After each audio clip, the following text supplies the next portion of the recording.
교회는 참 아름다운 곳이었습니다. 그런데 언젠가부터 그 아름다움을 잃어버렸습니다. 마치 연못에 그 고기가 썩어서 살 수가 없고, 그래서 사람들도 가까이 하지 않듯이 교회가 부패했다는 것입니다. 그래서 예수님이 너희는 세상의 설탕이라고 말씀하지 않으시고 너희는 세상의 소금이라고 말씀하신 이유를 저는 찾아볼 수가 있었습니다. 너희는 세상의 소금이니 소금이 그 맛을 잃어버리면 무엇으로 짜게 하리요? 라는 이 말씀을요, 원문 뜻대로 좀 더 정확하게 번역을 하면 무엇으로 짜게 하리요? 라가 아니라 무엇으로 그 맛을 만나게 하리요? 이렇게 번역하는 것이 더 맞을 것입니다. 설탕은 달게 만들지만 소금은 짜게 만드는 역할이 아니라 음식을 맛있게 만드는 역할을 감당하는 것입니다.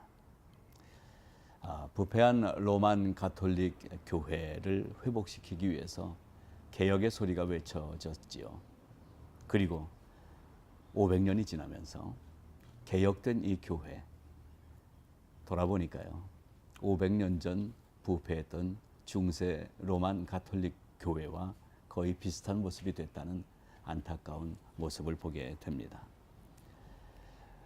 그래서 저는 오늘 소금과 설탕을 이렇게 비유하면서 종교 개혁의 새로운 의의를 좀 찾아보고자 합니다.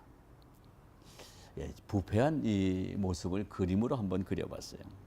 아마도 이 설탕에 버무린 그 맛있는 잼을 바른 빵을, 그 빵만 계속 먹다가 당뇨병이 걸리고 합병증에 또 비만에 이렇게 병든 모습, 그것이 바로 부패의 모습이 아닐까.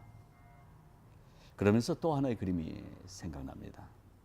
탐스런 배추 사이에 잘 버무린 맛있는 양념을 이 배추 사이사이에 넣고 이 할머니가 둔탁한 손이지만 소금을 한 줌 쥐어서 배추 사이사이에 집어넣는 모습이 떠오르더라고요.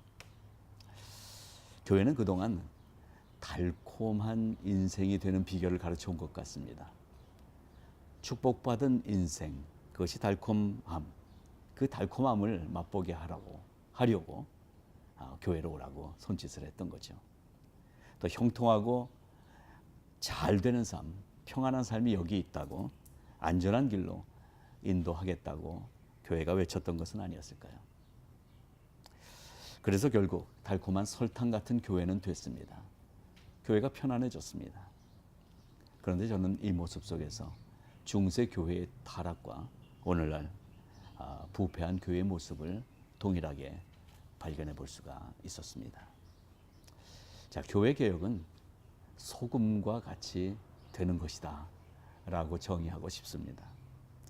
주님은 왜 설탕이 아니라 너희는 소금의 맛을 가지라고 말씀하셨을까요? 소금은요, 음식의 맛을 짜게 하는 게 아니라 소금이 들어감으로 음식이 제 음식 맛을 맛있게 내기 때문이었습니다. 그래서 그 소금은 바로 주님이 말씀하신 좁은 길이고 십자가의 길이고 또 소유의 많고 적음이 아니라 존재의 귀함을 확인하면서 걸어가는 길, 그 길이 소금의 길이라고 믿어집니다. 올해 종교개혁 500년, 저는 지금 우리가 누리고 있는 축복과 또 풍요를 반납하라 이렇게 말씀드리는 것이 아닙니다. 복의 근원인 교회가 마치 배추 같은 세상 속에 들어가서 소금처럼 절여져 맛있는 김치를 다시 만들어내자라고 말씀드리는 것입니다. 그런데 어떻게 그렇게 할 수 있을까요? 여러 가지 방법이 있겠지만 저는 먼저 언어의 개혁을 통해서 소금의 사명을 회복하자라고 말씀드리고 싶습니다. 세상은 하나님의 언어로부터 시작됐습니다. 그 하나님의 언어는 생명의 언어였고 창조의 언어였습니다. 생명력이 있는 언어였습니다. 그런데 그 하나님의 언어를 반박하고 나온 사탄의 언어가 있었는데요. 열등감의 언어였고 비난의 언어였고 조롱과 또 파괴의 언어였습니다. 교회의 타락을 보면 바로 이 언어의 타락으로부터 시작이 되지 않았는가 보여지는 것입니다. 오늘날 교회 강단의 언어가 하나님의 언어를 잃어버리고 사람의 언어로 채워지고 있지 않습니까? 강단에 무시의 언어, 교만의 언어가 가득 채워졌습니다. 이것이 부패라고 보여집니다. 예배의 언어, 예배의 언어도 너무 형식화된 언어가 되지 않았습니까? 또 과거의 언어로 고착된 생명력 없는 언어가 예배를 인도하고 있습니다. 또 우리 성도의 교제의 언어, 가만히 보십시오. 진실과 사랑의 언어보다는 험담과 조롱과 또 수군수군대는 언어로 추락한 모습을 보게 됩니다. 자, 이런 언어를 저는 달콤하게 만들어버린 설탕 언어다, 이렇게 이름 붙여보는 것입니다. 그래서 개혁되기 위해서는 이 설탕 언어가 소금 언어로 바뀌어야 된다. 소금 언어는요, 나보다 남을 위해 희생하는 소금처럼 남을 배려하는 언어입니다. 소금 언어는 상처난 것을 보듬어 안는 생명의 언어입니다. 절여진 배추가 시간이 지나면 맛을 내는 김치가 되듯이 인내하면서 소망을 품은 언어가 소금 언어입니다. 이런 의미에서 저는 교회가 되찾아야 할 종교 개혁의 정신을 바로 하나님 언어를 되찾는 것, 창조의 언어, 용서의 언어, 믿음과 사랑과 소망의 언어를 교회가 회복하는 데서부터 개혁이 시작돼야 된다고 믿습니다. 폴란드의 옛날 수도원에서 있었던 얘기가 기억이 납니다. 한 100여 명의 수도사들이 함께 수도 생활을 하고 있었죠. 그런데 이 수도사가 점점 줄어드는 것입니다. 가만 보니까 이 100여 명의 수도사들이 모이기만 하면 누군가를 헐뜯고 또 험담하고 파당을 짓는, 비방하는 것이 가득 차 있었다는 거예요. 이런 분위기 때문에 수도사들이 떠나고 이제 5명이 남았습니다. 그래서 이 원장님이 가만히 생각하는 가운데 한 가지 방법을 생각해냈어요. 그래서 그 다음 날 아침에 5명의 수도사들이 모인 가운데서 이렇게 얘기를 했습니다. 하나님께서 말씀하셨습니다.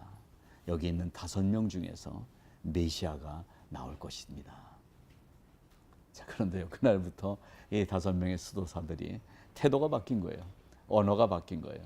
늘 조롱하고 남을 비방하고 했던 언어가 바뀌고 5명이 서로 존경하고 사랑하는, 또 서로 순종하는 언어가 채워지기 시작했습니다. 메시아가 되실 수도사가 여기 있는데 어떻게 말을 함부로 할 수 있겠느냐, 뭐 이런 마음이었겠죠. 자, 수도원 분위기는 바뀌었습니다. 그리고 소문이 퍼져서 후원이 들어오고 많은 수도사들이 모여들기 시작했다는 것입니다.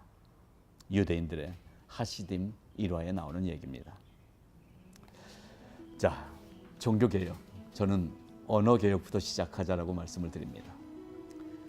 언어를 바꾸십시오. 하나님의 언어로 교회가 바뀌기를 바랍니다. 생명의 언어와 위로의 언어와 소망의 언어가 교회에 채워지기를 바랍니다. 거기서부터 종교개혁 500주년을 맞은 우리 모든 교회가 새로운 발걸음을 시작하게 되리라고 믿습니다. 감사합니다.